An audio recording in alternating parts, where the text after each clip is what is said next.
Hey, John and Ken Show. John Cobell, Ken Shampoo, KFI, AM 640 live everywhere on the iHeartRadio app. Still, here we go. Right. You know, there are certain words that people have taken to using because they're shortened versions of the longer word. Yeah, there's a lot of slang like that. I hate all that crap. It's not slang. It's not slang. It's just they've shortened the word. Yeah. So, I mean, you can call it slang, but one that I'm seeing, it's right in front of my face. Convo. Yeah. Which is short for a conversation. You see, it's too many syllables to say conversation. It takes so long to say conversation. If I hear somebody say convo, that's 20 points off the IQ right there. Like, wow, you can't make it to the end of the word? Well, I think the roots of this are texting. Yeah, because in an effort to text really rapidly and get as much as you can into a quick text or a tweet, people have come to abbreviate or to just use letters. But they start speaking that way.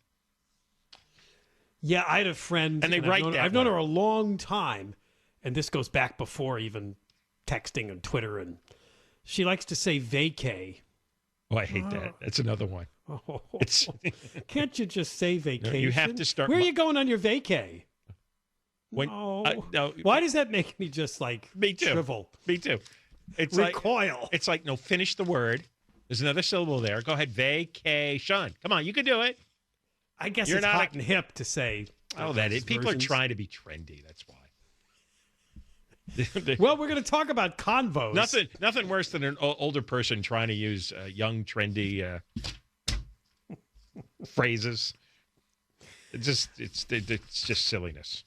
It figures that Twitter would be one of those places that would try to use a trigger alert mechanism. Twitter announced it's testing a new feature that will warn users if it determines a conversation might become intense. I saw this. I just can't believe it. Here's what it says. Ever want to know the vibe of a conversation before you join in? We're testing prompts on Android and iOS that gives you a heads up if the convo you're about to enter could get heated or intense. Uh-huh.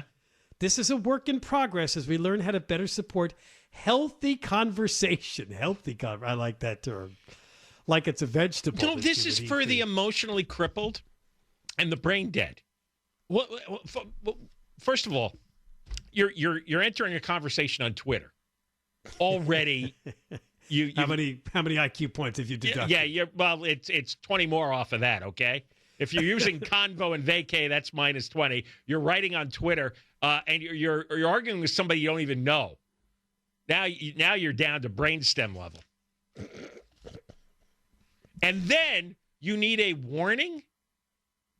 I mean, is Twitter like some kind of super parent now, monitoring the children's conversation to make sure things don't get out of hand, boys? Don't talk to each other like that. That's not respectful. Who wants to live in that environment where you've got some algorithm, and it's an algorithm, right?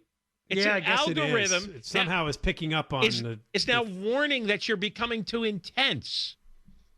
So ease off on your fake conversation with your fake friend you never met, with your fake language shortcuts.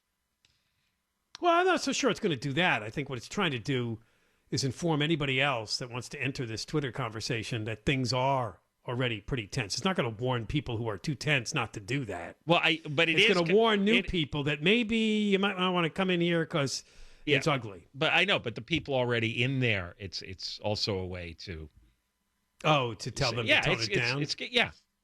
I don't understand why would you, and I know lots of people do this, but I always look at the why of things. I don't just accept this is the way people are. I want to know why they are. Why would you get into moron fights on Twitter? This has been going on for many years now, and it seems like a preposterous waste of time. Well, I mean, some people compare it to the old days of talk radio when there were just phone lines and people like to call in and argue with the host. Now they can do it on Twitter. It's kind of the same. Well, that was stupid, too. A lot of stuff we used to do was stupid and a waste of time. That's why we don't do it anymore. Argue with us. Some people like to hear people argue. I don't. They provided an example. For your information, not all college athletes will get rich just because they can sign endorsement deals now and earn money. A respondent replies, maybe not, but at least they finally have the opportunity to gain some financial benefit from the physical and mental sacrifice. These deals will surely impact how coaches recruit and players commit, though. So this was Mo rules, mo problems. Mo? Yeah, this person I think the word is more. I think the word is more. No, it's too long. No, I think more is the same distance as mo. No, it's 2 more letters. But it's the same time. I could say more as fast as I could say mo. Well, probably. There's no extra syllable in there. But it's not cool. Well, so this was a fake. It's cooler to say mo. I see. Was this a fake conversation they used? Yeah, it was an demonstrate? example. And that would... In between the 2 messages, a bold alert from Twitter says, heads up, warning. Conversations like this can be intense. God. That's an intense conversation. Oh my God. This is beyond George Orwell stuff. So the algorithm will start speaking to you in between the conversation. And that sounds really lame and mild. That's not even contentious. I mean, oh my God. A second phone alert shows another notification that pops up and covers all but the initial tweet and states, let's look out for each other. The alert then tells users to remember the human. And communication with respect makes Twitter better. Also, facts matter. But you know, and checking facts helps everyone. Well, tell that to CNN. But isn't this the way you treat 3-year-olds? Really, this sounds like you're monitoring a 3-year-old play date in a sandbox. Underneath this story I'm looking at is a photo of the Twitter founder and CEO, Jack Dorsey, who, by the way, is a real... Oh, he's a real woke load. He is. He's got serial killer face, too. And he's always got the knit cap on. He's got a nose ring. Yeah. No, there's something disturbed about him. And that weird beard. That weird beard and the beady he's eyes. He's a San Francisco pain in the neck. He's got the dead beady eyes. Yeah, I remember him trying to get involved to fight anything that dealt with trying to get rid of the homeless. He was like, no. Finally, the alert reminds users that, quote, diverse perspectives have value. And discovering new perspectives can strengthen your own. Uh-huh. Wow. Boy, that is an environment I would rather take a bullet in my head than ever be involved in. I've never, ever posted anything and never will. That is that's asinine. That is just the lowest form of human interaction. It says here, the criteria we use to determine which conversations will show this prompt may change as we learn from the testing. We may consider the tweet topic and the relationship between the tweet author and the replier. It's an early test, so we may not get it right every time. What a foolish business. Oh, because somebody asked, what metrics will you use to determine a heated convo? A heated convo. Yes. This is just a small, limited experience. We'll be learning and iterating. It's so precious. There'll be more to come. Our goal is to provide a more informed experience around the type of conversations people are looking to join. This must be an exciting debate in San Francisco. This kind of thing.